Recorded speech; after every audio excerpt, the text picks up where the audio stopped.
할렐루야. 하늘에서 여호와를 찬양하며 높은 데서 그를 찬양할지어다. 그의 모든 천사여 찬양하며 모든 군대여 그를 찬양할지어다. 해와 달아 그를 찬양하며 밝은 별들아 다 그를 찬양할지어다. 하늘의 하늘도 그를 찬양하며 하늘 위에 있는 물들도 그를 찬양할지어다. 아멘.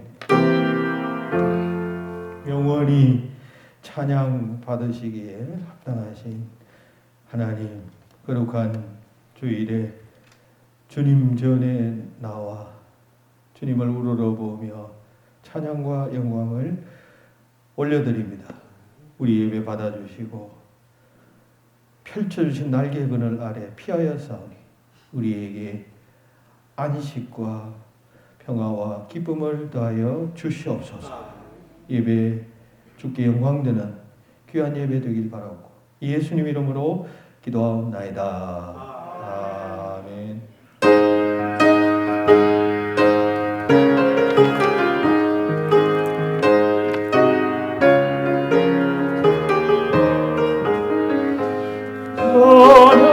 찬양하라 복되신 구세주 예수 백성들아 사랑을 전하세 경배하라 하늘의 천사 주님 앞에 영광을 돌리세 옥천하신 우리를 지키시고 전일 품에 너라나 주시니 찬양하라 높으신 하늘 찬양 영원히 찬양하라 복되신 우리 대신 누구를 우주 예수 영원한 경배하며 겸손히 찬양하라 이해 사랑 아름시 찬양하라 높으신 곳에 찬양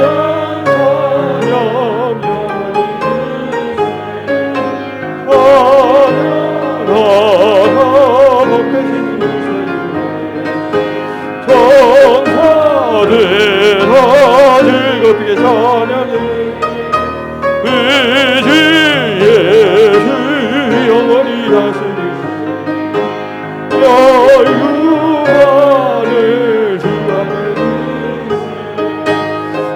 주 예수 세상을 이기시 영광 위에 돌아서시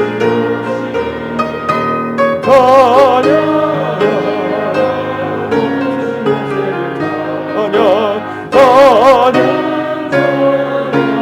영원히 70번 교독문을 찾아 교독하겠습니다. 이사야서 42장 말씀 70번 교독문입니다. 내가 붙드는 나의 종 내 마음에 기뻐하는 자 곧 내가 택한 사람을 보라.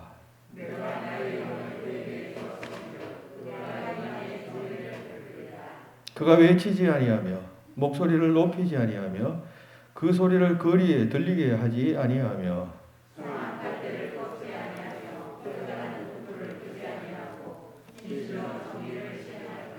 그는 쇠하지 아니하며 낙담하지 아니하고 세상의 정의를 세우기에 이르리니 나 여호와가 의로 너를 불러선즉 내가 내 손을 잡아 너를 보호하며 내가 눈먼 자들의 눈을 밝히며 갇힌 자를 감옥에서 이끌어내며 아멘. 고백의 기도를 드립시다. 거룩하신 주님, 거룩한 주의 날 주님 전으로 나와 하나님 앞에서 겸허한 마음으로 지난 한 주간을 돌아봅니다. 지난 한 주간도 우리는 하나님께 영광을 돌리는 시간보다 우리 자신의 이익과 욕망을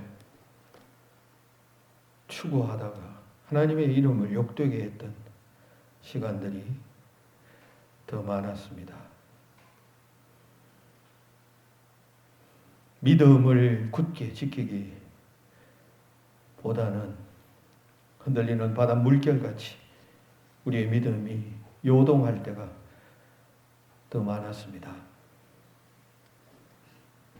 성령 충만한 삶을 살아야 함에도 내 생각, 내 고집, 내 뜻을 앞세워 불순종하며 살았습니다. 주의 교훈이 있고 가르침이 있으며 들었던 바가 있었지만 우리는 욕망 따라 살았습니다. 오늘도 거룩한 주일 주님 앞에 예배하면서 부끄러운 모습으로 주님 앞에 간구합니다. 이 같은 우리의 허물들을 용서하여 주시고 남아있는 시간을 잘 마무리할 수 있도록 주님 능력과 힘을 더하여 주시옵소서. 십자가의 보혈의 능력이 역사하는 이 시간이 되어지게 하시고 꺼져가던 심지가 다시 불꽃처럼 타오르는 역사가 오늘의 예배 가운데 나타나도록 역사하여 주시옵소서. 하나님과 나만이 하는 은밀한 주에 계속해서 참여합니다.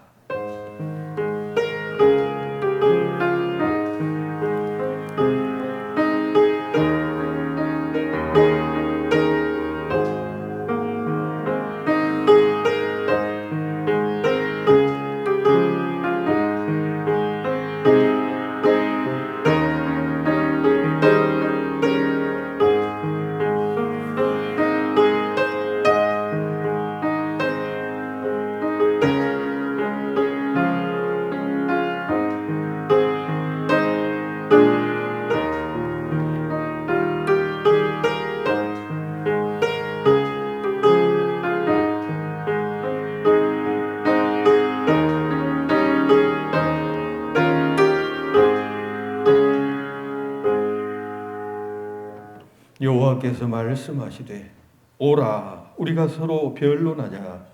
너희의 죄가 주홍 같을지라도 눈과 같이 희어질 것이요 진홍같이 붉을지라도 양털같이 희게 되리라. 아멘. 나는 전능하신 아버지 하나님 천지의 창조주를 믿습니다. 나는 그의 유일하신 아들 우리 주 예수 그리스도를 믿습니다.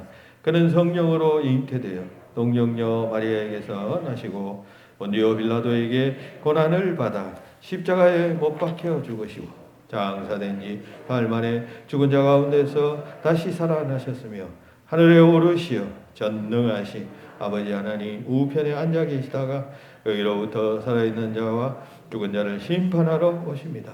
나는 성령을 믿으며 거룩한 공교회와 성도의 교제와 죄를 용서받는 것과 몸의 부활과 영생을 믿습니다. 아멘.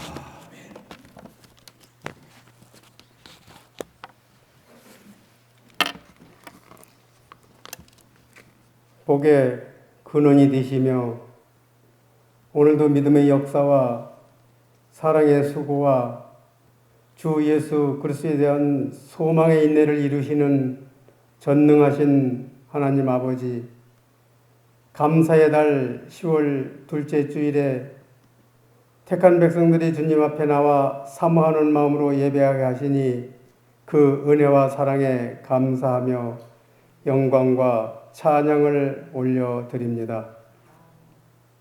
지난 여름은 무척 힘들었습니다. 코로나19로 경제적으로 정신적으로 불안한 삶이었습니다. 그러나 시절을 쫓아 햇빛과 비를 주셔서 식물과 열매들을 자라게 하시고 온 산과 들의 오곡백과들로 가득한 풍성한 가을을 허락하심을 감사드립니다. 복 있는 사람은 악인의 길을 쫓지 아니하고 죄인의 길에 서지 아니하고 안다고 말씀하셨는데 우리의 연약함으로 인해 주님 앞에 또 우리의 허물된 모습으로 나왔습니다. 입술로 쏟아내는 말과 함부로 판단하는 마음과 절제되지 않는 행동으로 인해 다른 사람들에게 아픔과 상처를 주지 않도록 늘 일깨워 주시고 주님과 함께 평화의 도구로 사용하여 주옵소서. 이 시간 우리 천강교회에 속한 어린 영아에서부터 노년에 이르기까지 온 가족들이 그리스도의 신앙으로 이어지는 믿음의 가정들이 다 되게 축복하여 주옵소서. 교회의 머리가 되시는 주님, 진리의 기둥과 터 위에 천광교회를 세우시고 영적 전쟁터와 같은 세상에서 죽어져가는 심령을 구원하는 선교의 사명을 감당하는 교회가 되게 하여 주옵소서. 우리 교회가 초대교회처럼 성령이 충만하여 마지막 시대에 주님이 분부하신 것을 지켜 행하는 교회가 되게 하시고 성령의 책망과 위로가 있는 교회, 성도 한 사람 한 사람까지 소중히 여기는 교회, 연약한 심령들과 소외된 사람들이 나와서 힘과 위로를 얻는 교회가 되게 하옵소서. 성도들이 하나님 앞에 기쁨으로 충성하는 지체가 되게 하시고 이름 없이 빛도 없이 헌신 봉사하는 권속들에게 갑절의 은혜를 베풀어 주옵소서. 나인 목사님을 기름 부어 한 시대에 죽어져가는 영혼들을 구원하시기 위하여 세우시고 교회를 맡기셨으니 능력과 지혜와 건강을 더하셔서 넉넉히 감당하게 하시고 주님의 마음에 합한 종으로 사용하여 주옵소서. 부목사님과 전도사님 사역 위에도 동일한 은혜를 부어 주셔서 맡겨진 사역을 잘 감당하게 하옵소서. 나라를 이끌어가는 대통령에게 지혜와 권능을 주시고 국회는 정쟁을 임삼지 않게 하시고 북한을 이롭게 하는 불순한 행위를 하는 사람들이 자취를 감추게 하셔서 진리가 승리하는 나라가 되게 하여 주옵시옵소서. 회에 나가 복음을 전하는 선교사들, 농어촌에서 묵묵히 수고하는 주의 종들에게 은혜를 베풀어 주옵소서. 북한에 있는 동포들을 불쌍히 여기사 복음으로 통일이 되게 하옵소서. 목사님 말씀을 증거하실 때 들을 귀가 열리고 말씀을 듣는 가운데 저희 마음의 묵상이 열렵되게 하시고 물이 바다를 덮음같이 주의 영광이 성전 안에 가득하게 하옵소서. 사랑의 수고와 소망의 인내를 이루가기를 원하시는 예수님 이름으로 기도드리옵나이다. 아멘.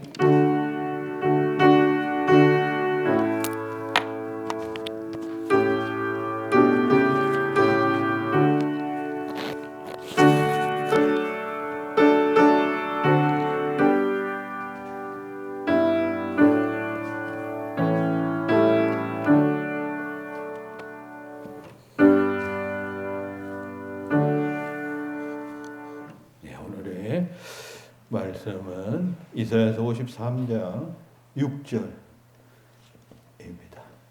구약성경 1033페이지 이사야서 53장 6절 한 절 말씀을 제가 봉독하겠습니다. 우리는 다 양 같아서 그릇 행하여 각기 제 길로 갔거늘 여호와께서는 우리 모두의 죄악을 그에게 담당시키셨도다.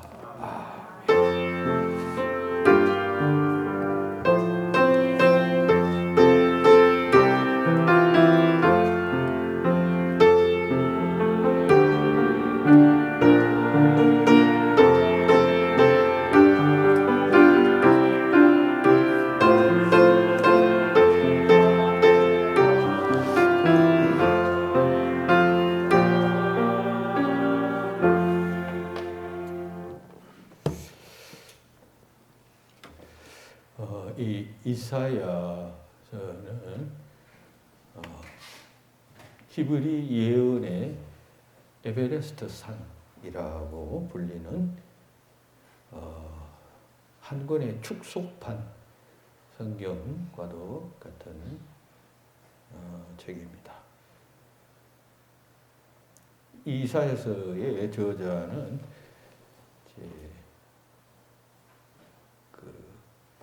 이사야로 알려져 있는데, 이 이사야는 예언자들의 세익스피어라고 불리기도 하고, 복음을 선포한 구약의 사도라고도 일컫습니다. 이 이사야서는 크게 두 부분으로 나눕니다. 1부는 1장부터 39장까지이고 2부는 40장에서 66장까지인데, 이 2부를 다시 두 부분으로 이렇게 나누는 학자들도 있습니다. 1부에서는 범죄한 유다와 또 타락한 세계 만민 백성들을 하나님께서 심판하시겠다라고 하는 내용이고, 두 번째 파트인 제2부에서는 그러한 세상에 대해서 하나님께서 자비를 베푸시고 긍휼을 베푸시며 또 은혜를 베푸신다는 내용입니다. 그리고 그러한 은혜를 오시는 메시아 그리스도께서 베푸시는데, 그분이 십자가에서 고난을 받게 될 것이고 결국은 영광을 얻게 될 것이다. 그러므로 누구든지 그에게 나오면 이제 구원함을 받게 될 것이다 라고 하는 메시지. 그러니까 신약 기자들의 메시지와 똑같은 그런 메시지를 예수님 오시기 전에 약 700년 전에 이미 예언하고 있는 그러한 예언서가 되겠습니다. 자, 오늘 본문은 그 제2 이사야서에 나오는 유명한 성경 구절인데, 제2 이사야서에는 네 개의 유명한 여호와의 종의 노래가 나옵니다. 근데 그 네 개의 여호와의 종의 노래 가운데 제4의 여호와의 종의 노래 가운데 속하는 말씀입니다. 그러니까 오늘 본문은 인간의 죄악된 속성을 고집이 세고 제멋대로 행하는 양의 속성에다가 비유하고 있습니다. 목자 대신 하나님을 떠나서 지가 원하는 대로, 지가 가고 싶은 대로 가는 양과 같은 인간의 모습을 오늘 본문은 말하고 있습니다. 자연 상태에 있는 인간들은 본능을 따라 행동하는 경향이 있습니다. 태어나면 본능 따라 울고 본능 따라 요구하고 이렇게 되는데, 이런 인간이 점점 이제 다듬어져 가면서 이제 사회에서 적응하면서 또 사회 속에서 이렇게 살아갈 수 있게 됩니다. 근데 각기 제 길로 갔다. 우리는 다 양 같아서 그릇 행하여 각기 제 길로 갔다라고 말씀하면서, 이러한 인간들을 위해서 우리의 죄악을 그에게 담당시켰다. 오실 메시아에게 담당시키셨다라고 하는 말씀을 하고 있습니다. 자, 우리 인간을 이제 양에다가 비유하고 있죠. 혹은 양의 속성에다가 비유한다 하겠습니다. 그릇 행하여 각기 제 길로 가는 양에다가 비유하고 있어요. 이것은 뭐 양의 나쁜 속성 한 가지만을 비유하는 것이 아니고 양의 전반적인 속성들을 다 포괄하고 있습니다. 우리는 양하면 비교적 온순하고 착하고 겸손한 동물로 여깁니다. 그래서 양에 대해서는 대체로 긍정적 이미지를 가지고 있는데 실제 양을 키우는 중동 사람들이 가지고 있는 양에 대한 선입견은 우리와 완전히 다릅니다. 그들은 양이라는 가축에 대해서 전반적으로 부정적인 이미지를 가지고 있습니다. 즉 생각이 좀 모자라는 사람, 고집이 아주 센 사람, 남의 말에 귀를 기울이지 않는 사람을 양 같은 놈이라고 말합니다. 우리나라에서는 개 XX 이러면 심한 욕이지만 중동 지방에서는 양 같은 놈 하면 가장 심한 욕이라고 합니다. 자, 그러면 양은 어떤 동물일까요? 좀 더 살펴보아야 하겠습니다. 도대체 양은 어떤 동물이었길래 이사야는 우리는 다 양 같아서라고 그렇게 말하고 있을까요? 우리는 양의 그 신체 기관과 관련된 몇 가지 그 부정적 특성을 알아보고 또 양의 또 긍정적 특성 한 가지를 알아보면서 이런 양에 비유된 인간의 모습을 또한 생각해 보고자 합니다. 그러니까 하나님께서는 이런 양과 같은 인간들에게 어떤 일을 하실 것이다라고 이사야는 예언하고 있고 또 그것은 성취가 됐죠. 예수 그리스도에 의해서 실제로 어떻게 성취되어졌는가 하는 것을 생각해 보고자 합니다. 그렇게 생각하면 우리가 하나님께서 큰 은혜를 베푸셨구나 하는 사실을 알게 되고 이제 감사하게 될 것입니다. 자, 그릇 행하는 양의 어떤 점을 비유하고 있을까요? 먼저 부정적 특성을 한번 살펴보십시다. 양의 그 신체 기관들을 생각하면서 부정적 특성들을 설명. 첫째, 양은 스스로 길을 찾지 못하는 동물입니다. 양의 눈을 한번 생각해 보십시오. 양의 눈은 3m 전방까지만 볼 수 있다고 해요. 그 후는 잘 못 본답니다. 뭐 희미해지든지 뭐 건시, 원시 같이 잘 안 보인다고 그래요. 그러니까 그러하기 때문에 양들은 길을 잘 찾지 못해요. 자기가 왔던 길도 못 찾고 또 갔던 길도 갈 길도 찾지 못합니다. 뭐 그러면 뭐 후각이 좋든지 하면 또 문제가 다를 텐데 후각도 그리 좋지 않습니다. 그럼 개들은 어떻습니까? 뭐 한번 지나간 길, 뭐 냄새, 뭐 시각 아주 뛰어납니다. 그래서 금방금방 길을 찾습니다. 5월 20일 날 제작된 어떤 영상을 보니까 식당 일로 바쁜 어떤 곰장어 집 사장이 키우는 레트리버 종 그 개가 있는데 이 개는 그 가게 주인을 그 사장이 가게 이름을 알려주면 그것까지 배달을 하고 돈도 받아온다라고 하는 그런 이야기였습니다.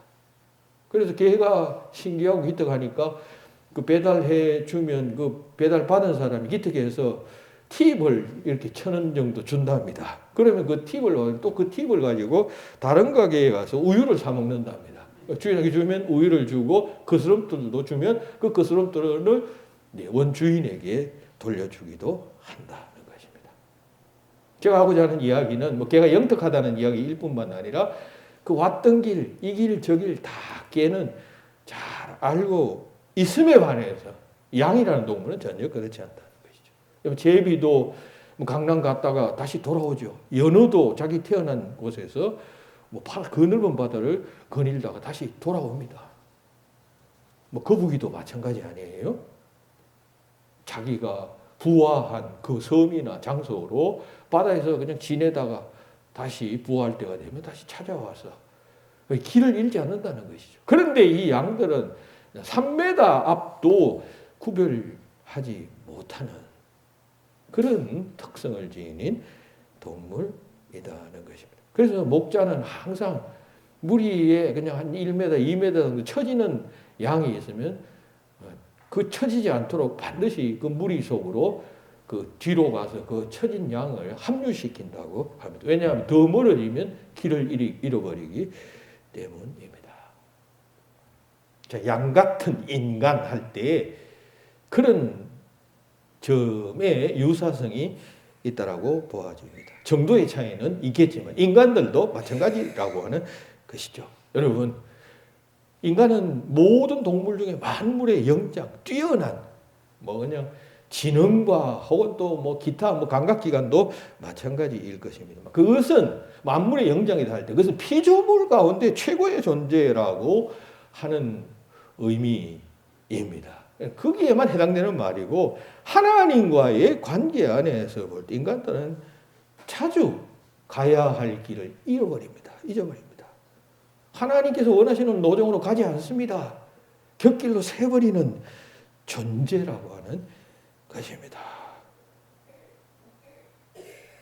양들은 무리 속에 들어가도 그 무리 앞에 인도하는 대장양이 가끔씩 길을 잃어버리는 경우가 있습니다. 그러면 그 뒤 따라가는 양들은 다 그냥 무리 대장양이 엉뚱한 길로 가면 다 자기도 그냥 엉뚱한 길로 가게 되는 것 아니에요. 그러니 그런 일이 자주 있었기 때문에 목자들은 항상 그 양의 그 앞서간 무리의 양들을 잘 인도해서 다른 방향으로 가지 못하게 합니다. 인간들도 여러분 작은 집단에서부터 큰 국가라는 집단에 이르기까지 목자 대신 하나님께서 인도하시고 가고자 하는 길로 가지 못하는 경우들이 많아요. 그래서 집단적으로 그릇된 길로 가는 경우들이 많습니다.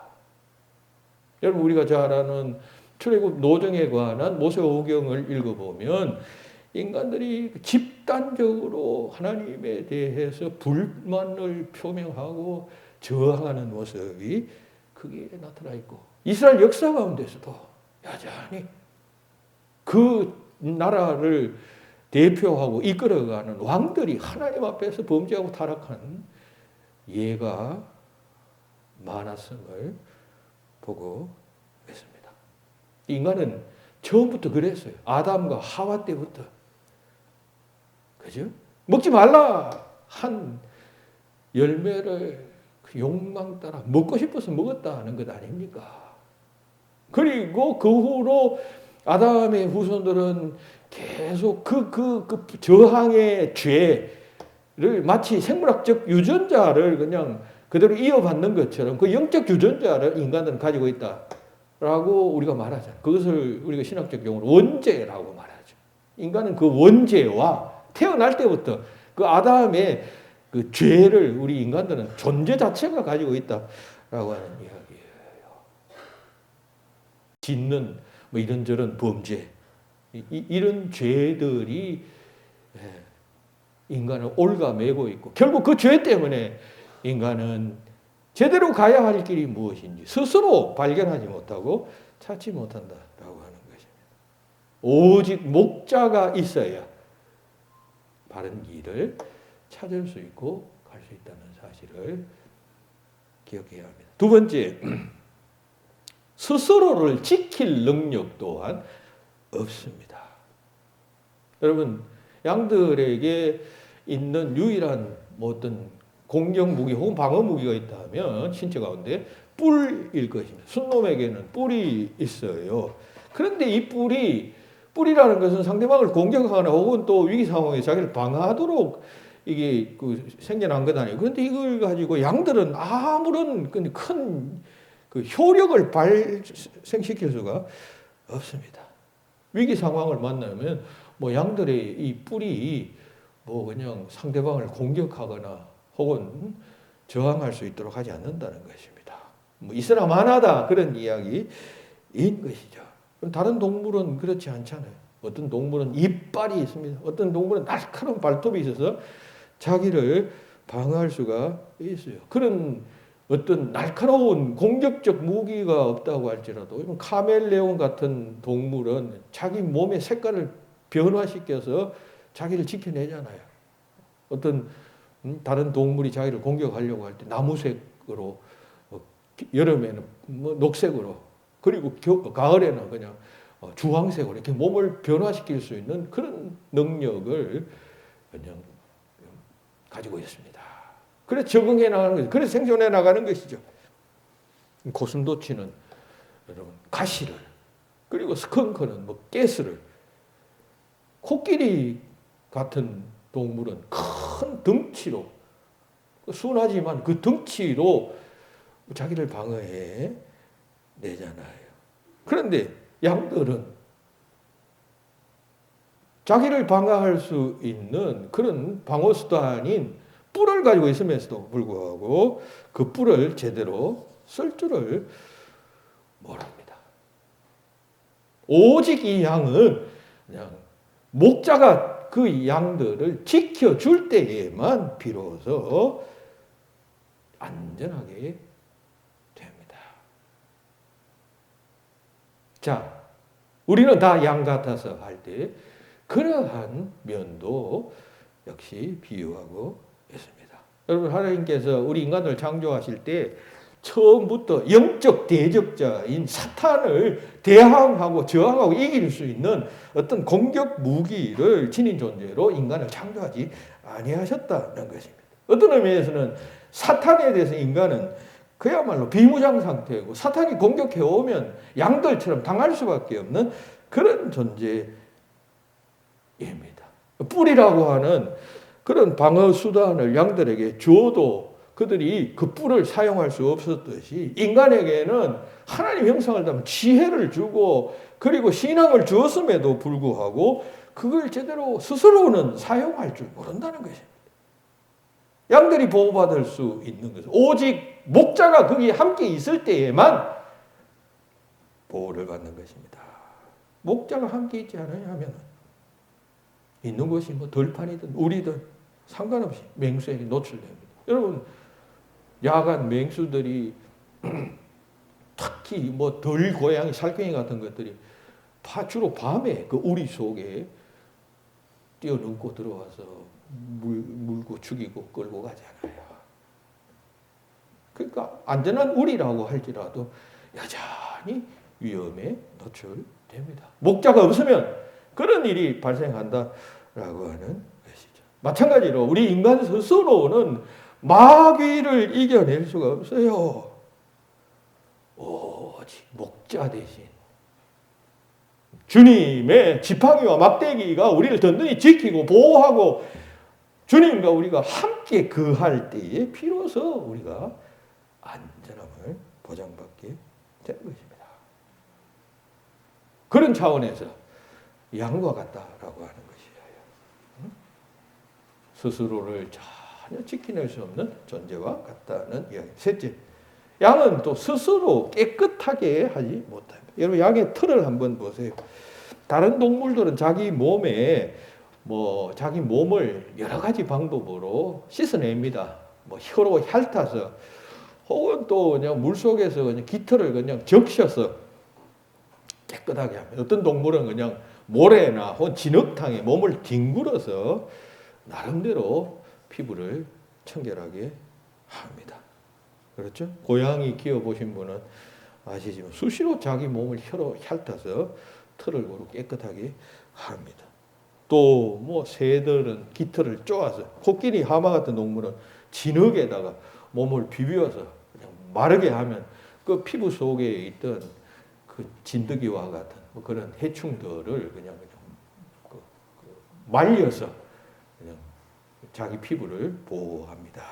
그렇게 모든 생명들은 다 그런 자기 방어 능력이 있고 자기를 깨끗하게 할 수 있는 능력들이 있습니다. 그런데 이 양들은 목자가 털을 깎아주지 아니하는 한 계속 그 털은 자랍니다. 그리고 그 털에 더러운 것이 묻어도 씻어내지 않습니다. 어떤 경우에는 그냥 뭉쳐가지고 덜렁덜렁거리거든. 그럼 가끔 재개발할 때 보면 집 철거하고 나면 그곳에 살던 사람들이 이사를 갈 경우에 뭐 기르던 개를 유기해버리는, 그래서 그 개들이 그 파괴된 그러한 집터에서 이렇게 군집을 이루고 사는 개들을 본 적이 있을 것입니다. 그런데 개들 가운데 어떤 개는 털이 안 자라나는 개들이 있고 어떤 개는 털이 길게 자라나는 개들이 있어요. 그런데 오랫동안 뭐 1년, 2년 방치된 개들의 경우 보면 털이 자라나는 경우에 그 털이 그냥 자라나되 그냥 뭐 이쁘게 자라나는 것이 아니라 누가 관리를 안 해주니까 그냥 뭉쳐가지고 어떤 개는 그 털이 그냥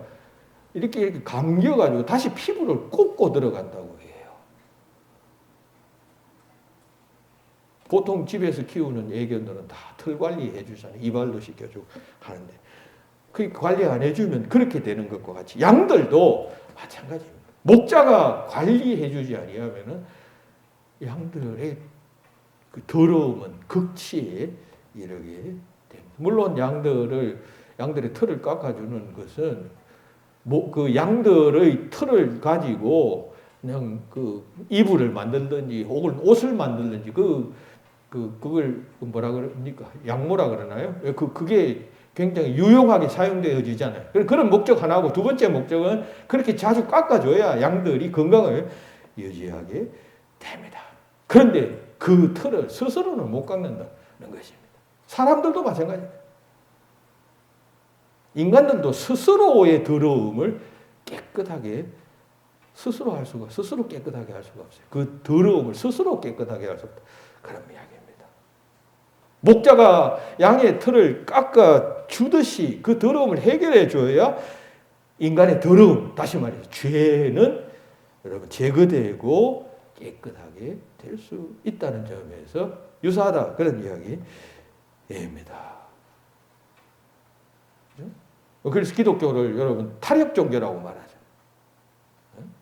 자력 종교가 아니라 내가 막 노력하고 애쓰고하면 뭐냐 도의 경지에 오르고 해탈의 경지에 오르는 것이 아니라 아무리 해도 이 죄의 문제는 내 노력으로는 불가능하고 위에서 그냥 건져주든지 하나님의 힘, 타력으로 구원받게 되는 종교라고 하는 뜻에서 타력 종교라고 말합니다. 죄를 해결해 주는 그리스도를 통하여 우리가 구원받는다는 것이죠. 여러분, 양들이 스스로의 더러움, 그 양털에 비유되는 더러움을 스스로 깨끗하게 하지 못합니다. 가만히 두면 더 어려워집니다. 힘들어집니다. 그것을 목자가 깎아주듯이 우리의 죄도, 인간의 죄도 그러하기 때문에 목자 대신 그리스도께서 그 죄를 사해 주시거나 어떤 방법, 하나님께서 그 그리스도께서 정하신 방법으로 그 죄를 해결을 해야만 비로소 해결할 수 있다는 이야기인 것이죠.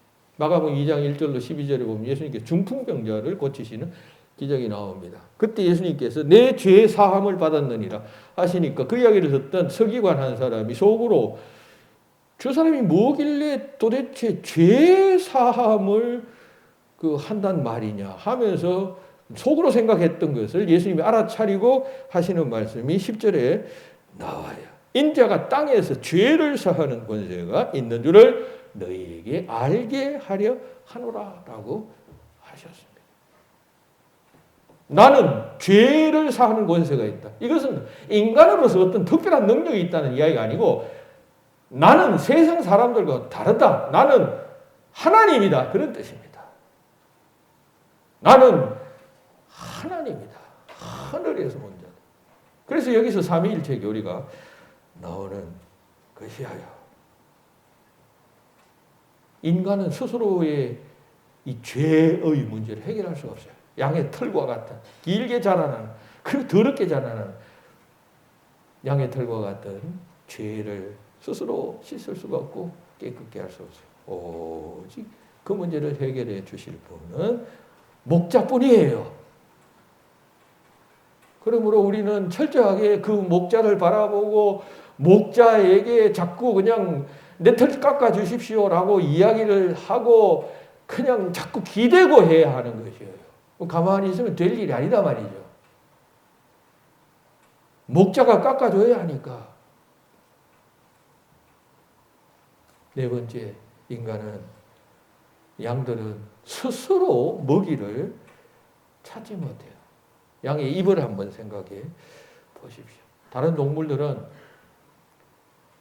먹을 것, 못 먹을 것 잘 입이 잘 구별합니다. 혀가 잘 구별을 해요.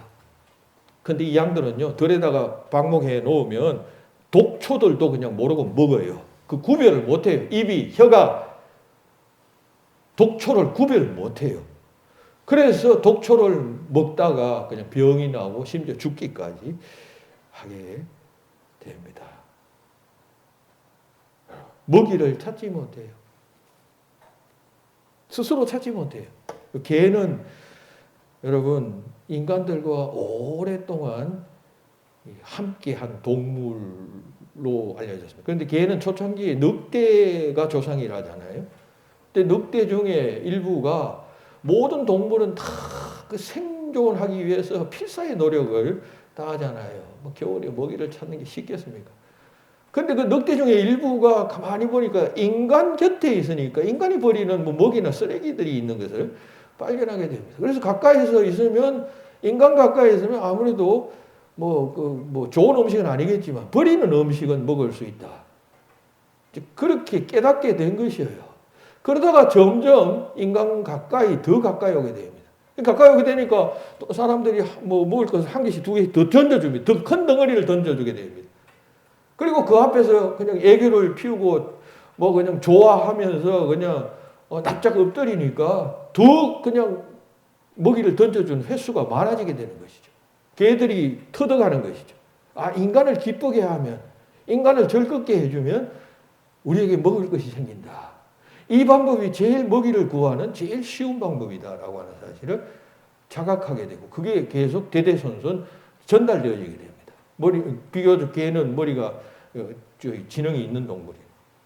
그래서 개가 지구상의 어떤 동물보다도 가장 번성하는 동물이 되었고, 종자도 얼마나 많이 생겨나게 됩니까? 그런데 다 이렇게, 개를 예로 들었습니다만, 모든 동물들은 다 이렇게 생존의 능력이 있어요. 노하우가 있어요. 뭐 도마뱀, 무당벌레, 상어 같은 동물도 나름 희한한 생존 능력이 다 있어서 생존해내는데, 유독 이 양들은 전혀 그렇지 못하다. 스스로 가만히 두면 여러분 들판에서 톡초 같은 거, 못 먹는 풀도 구별해내지 못하고 먹다가 그냥 사고를 당한다는 것이죠. 양 거기에는 반드시 목자가 있어서 독초가 있는 곳으로 가지 못하게 하고 먹지 못하도록 해야만 보호받을 수 있게 되듯이 인간도 그런 측면이 있어요.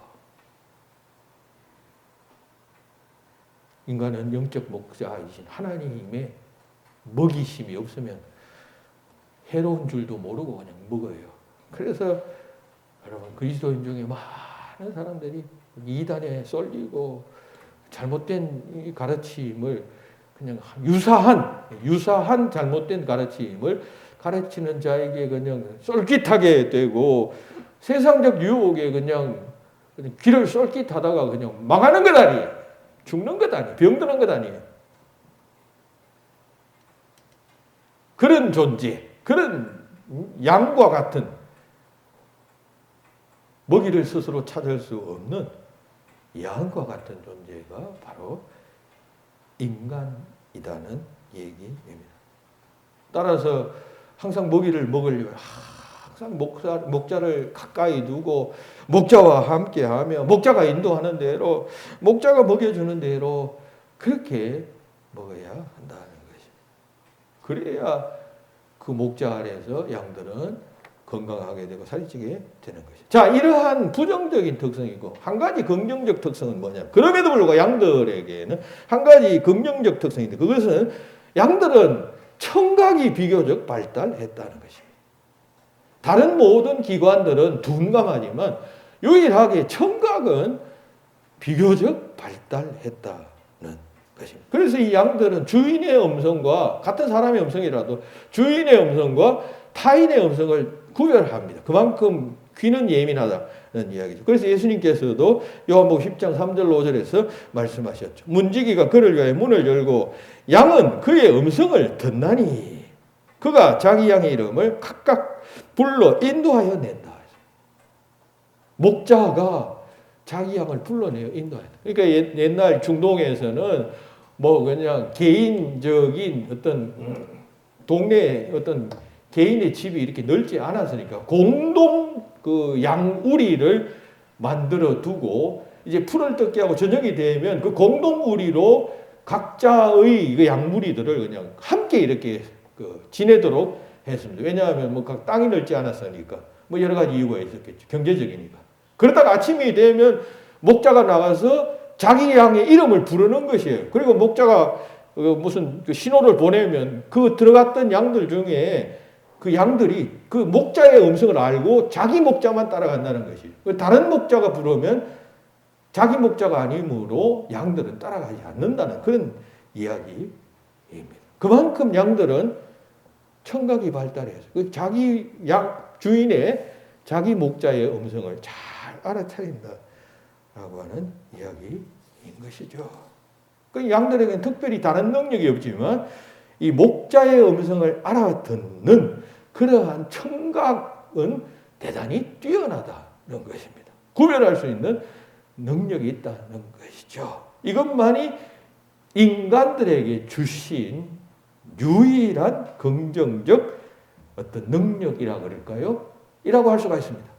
양들이 그러하듯이 인간들에게도 이 청력, 들을 귀는 하나님께서 그래도 인간들에게 주셨다라고 볼 수가 있습니다. 그러니까 우리는 이 귀를 가지고 잘 듣고 잘 분별해야 합니다. 그리고 순종해야죠. 듣고는. 목자가 이야기를 하는데 목자인 줄 알아요. 그런데 순종하지 않고 그냥 제 고집대로 한다면 여러분 안 된다. 그런 이야기입니다.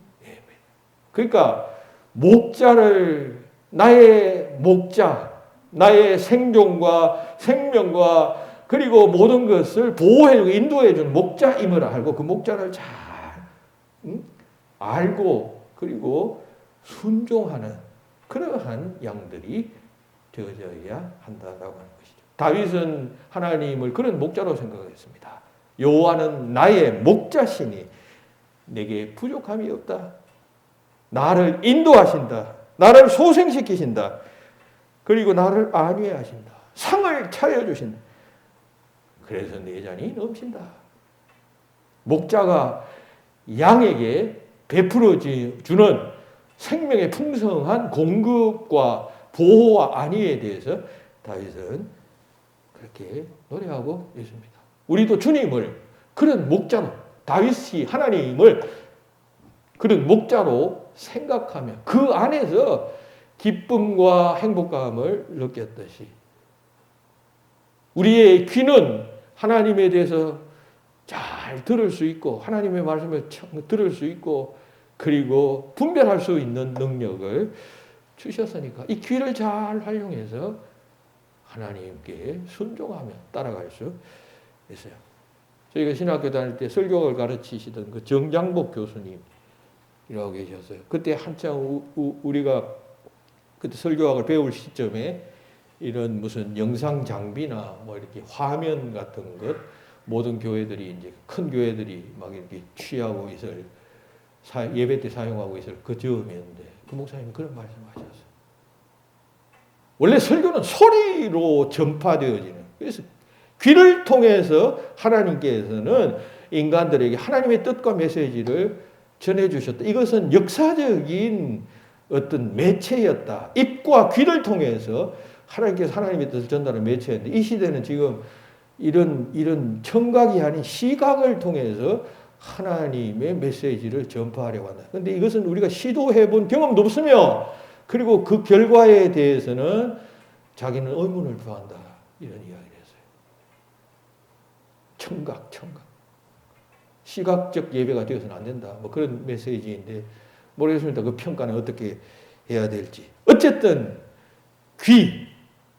들을 귀를 하나님께서 우리에게 주셨고 들을 수 있는 능력을 하나님께서 허락해 주셨어요.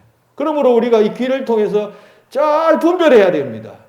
그리고 목자이심을 알고 잘 따라가고 잘 순종해야 합니다.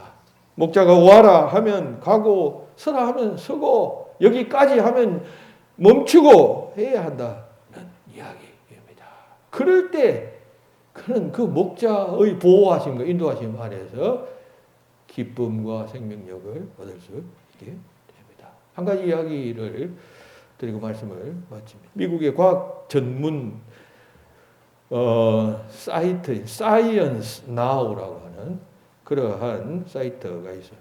사이언스는 과학이고 나우는 지금이라는 뜻이에요. 그러니까 현재의 과학, 지금의 과학, 뭐 현재 과학 이런 뜻이겠습니다. 여기에 어떤 연구 논문 하나가 발표되었는데 캐나다에 있는 스포르 대학의 연구팀의 논문이에요. 내용은 성격이 아주 온순하고 주인의 말을 잘 듣는 개가 에너지를 덜 낭비하기 때문에 사나운 개보다 더 오래 산다. 수명이 더 길다라고 하는 연구 발표였습니다.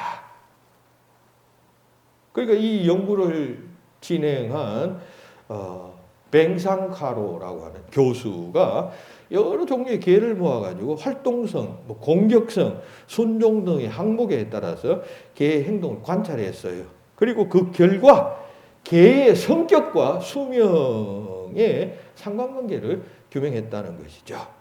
그러니까 훈련을 시키기에 매우 어려운 뭐 비글이라는 종이 있고 포메라이안이라는 그런 뭐 애견 종류가 있잖아요. 그런 종은 순종적인 세파트나 혹은 또 비숑 프리제 같은 그런 개들보다 상대적으로 더 일찍 자연사한다는 것입니다. 쉽게 말해서 사나운 개일수록 저항적인 개일수록 에너지 소비가 많기 때문에 수명이 훨씬 짧다는 거죠. 반대로 주인에게 잘 순종하고 얌전하고 시키는 대로 하는 개들은 훨씬 더 오래 산다라고 하는 연구 결과였습니다. 여러분 이것이 어떻게 개에게만 해당되는 문제일까요? 사람들도 마찬가지 아닐까요? 목자의 음성을 잘 듣고 순종하는 양이 오래 살듯이 여러분 사람들도 마찬가지입니다. 컹컹 짖는 개처럼 저항하고 불순종하고 반발하는 사람은 뭐 굵게는 살겠죠. 그러나 그 수명은 짧은 것이죠. 여러분 육적 삶도 그러하지만 여러분 이런 개가 오래 살고 적게 사는 짧게 사는 개가 있다고 할 때 이것을 한번 여러분 이게 영원의 시간으로 한번 연장시켜 보세요, 여러분. 오래 산다는 말을 영원히 산다라고 하는 말로 한번 대입시켜 보셔요. 목자의 말을 잘 순종하고 시키는 대로 인도함을 받는 양은 영원히 사는 것이에요. 그런데 그냥 지멋대로 행하고 그냥 지서대고 그냥 원하는 대로 하는 뭐 양들은 개들은 존재감은 있겠죠. 요즘 다 뭐 뉴스 메이커들은 다 존재감 저항하면 자신의 존재감을 올려서 뭐 인기를 얻는 뭐 그런 방법들이 유행하고 있습니다. 존재감은 있겠지만 여러분 얼마 수명이 길지 못하다는 사실을 주목하십시오. 하나님께서는 하나님의 말씀에 대한 청각의 민감함을 우리 인간들에게 유일한 장점으로 주셨다는 사실을 잘 기억하십시오. 그러므로 우리가 하나님 말씀 들을 때 더 겸손하게 이 말씀을 듣는 귀는 하나님께서 아주 그냥 인간들에게 선물처럼 긍정적 특성으로 하나님께 주셨다는 생각으로 하나님 말씀 잘 듣고 잘 반응하고 잘 순종해야지. 그렇지 않고 만약 이 유일한 특성마저도 그냥 사장화 시킨다면 여러분 양에게는 그런 부정적 특성이 많은데 희망이 어디에 있겠습니까? 하나뿐인 이 유일한 특성은 잘 관리하여서 잘 발전시켜서 그죠? 하나님 말씀 들을 때 또 선한 말 듣고 주님 목자의 인도하심과 같은 그러한 충고와 가르침이라고 여겨지면 거기에 반항하지 말고 저항하지 말고 저 순종하면서 내 뜻을 복종시켜가면서 간다면 그런 개들과 양들이 수명이 길듯이 우리에게도 영원한 삶이 보장되어지게 될 것입니다. 그런 복된 삶 살아나가는 아름다운 여러분들이 다 되시기를 주의 이름으로 축원합니다. 양 같아서 그릇 행하여 각기 제 길로 가든 저희들의 죄악의 대가를 그리스도께 담당시키시어 찔리고 상하며 징계를 받으심으로 평화를 누리고 나음을 입도록 하신 은혜를 생각하며 감사드립니다. 속건제물 대신 어린 양 그리스도로 인해 우리가 새 삶을 살게 된 사실을 언제나 잊지 않고 지금도 그 역사를 계속해 가시는 주님을 믿으며 수시로 우리를 부르시는 주님의 음성을 듣고 따르는 착한 양 같은 삶을 살아가도록 인도하여 주시옵소서.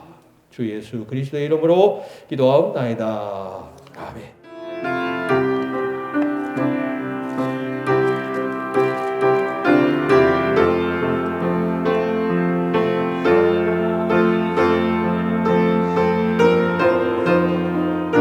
일로 나가는데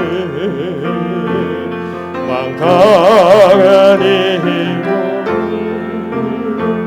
있는 하나요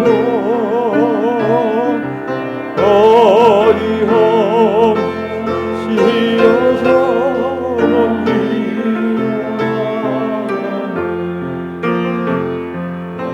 이른 목장을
하나님 귀한 예물을 주님 앞에 바쳤습니다.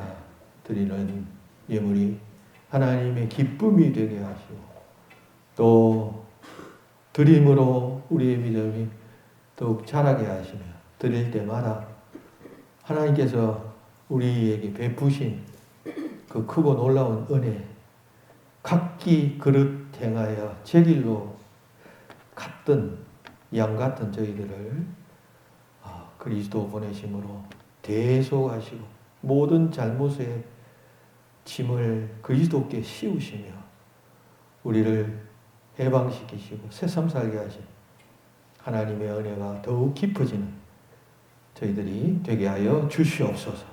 드릴 때마다 감사할 때마다 우리의 믿음의 분량이 더욱 자라날 수 있음을 잘 알고 그 일에 소홀히 하지 않는 믿음의 백성들 다 되게 하여 주시옵소서. 예수 그리스도의 이름으로 감사드리며 기도하옵나이다. 교회 소식 주보를 참고하시기 바랍니다. 오늘 10월 둘째 주일입니다. 찬잇을 맺는다는 한로도 지났습니다. 아마 이번 주 지나면 기온이 확 낮아질 것으로 예상을 하고 있습니다.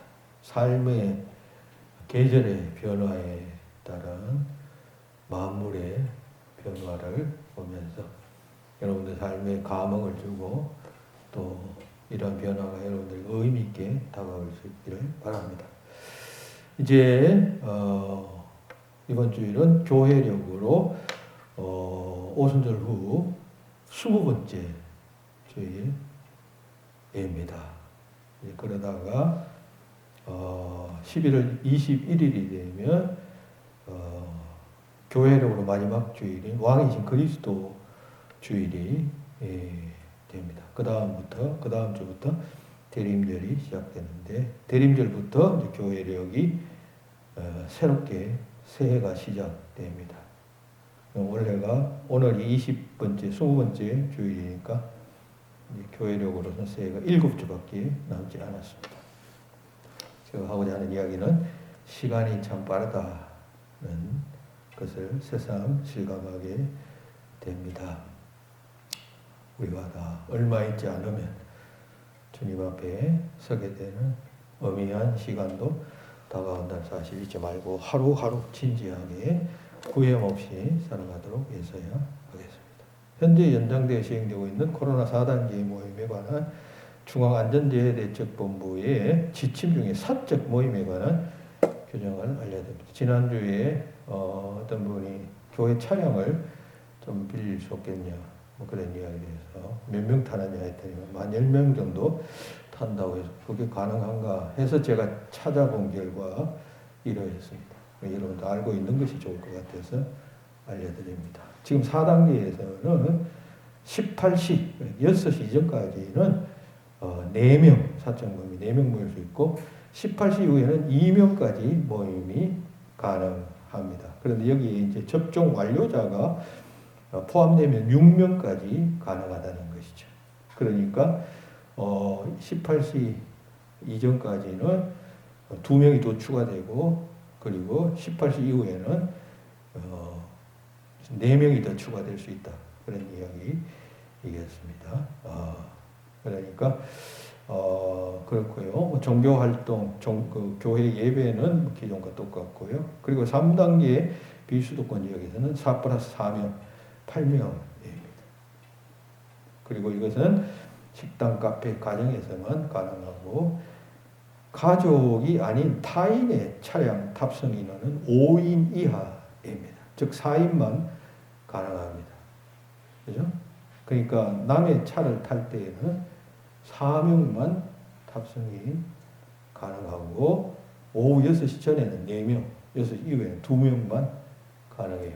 그러니까 이러한 규정을 잘 숙지하고 여러분들이 주사를 다 맞았다 해도 개인적으로 마음대로 할 수 있는 게 아니고 이런 원칙이 있으니까 만약 이런 원칙을 어겼을 경우에 적발이 되지 않으면 문제가 없어요. 그러나 이런 원칙을 어겼을 때 코로나 추적 관련해서 만약 이런 이 원칙을 준수하지 않는 경우가 생기면 여기에 따른 이제 벌금을 낸다거나 이렇게 되는 것이죠.